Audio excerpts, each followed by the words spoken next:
Маш цөөхөн хүнтэй энгийн эдийн засагт хүмүүс бартер хийж болдог. Гэвч эдийн засаг үш томорхон хэрээр бартер хийх нь оновчгүй бөгөөд үр ашиггүй болдог. Үүнийг жишээн дээр авч үзцгээе. Нэгэн бяцхан тосгонд Бата болон Цэцгээ хамтаар амьдардаг байлаа. Бата малчин бөгөөд Цэцгээ өөрийн бяцхан тариалантай. Тиймээс Бата Цэцгээ хоёр мах болон хүнсний ногоог бартerdаж өөрсдийн хэрэглээнд авдаг байв.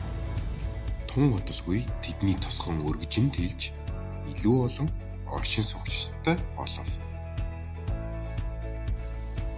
Илүү олон оршин суугчтай болсон тул одоо зөвхөн мах ногоо биш, гутал, жимс, модон эдлэлгээд зах зээл дээрх бүтээгдэхүүний тоо өсчээ.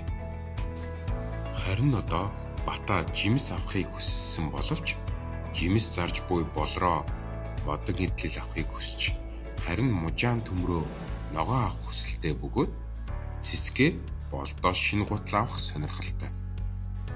Энэ удаа энгийн хялбар мэт байсан бартер нь илүү төвөгтэй бас үр ашиг муутай болон хувирчээ. Бартер нь эдийн засаг өсч зах зээл томорхон хэрээр хэтэрхий төвөгтэй цаг хугацаа авсан бас үр ашиггүй болон хувирдаг.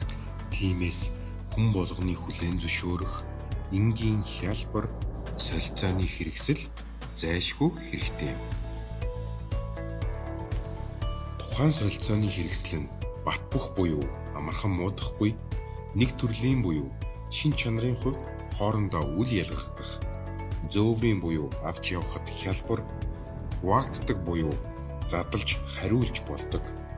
Мөн үнцэнтэй байх шаардлагатай.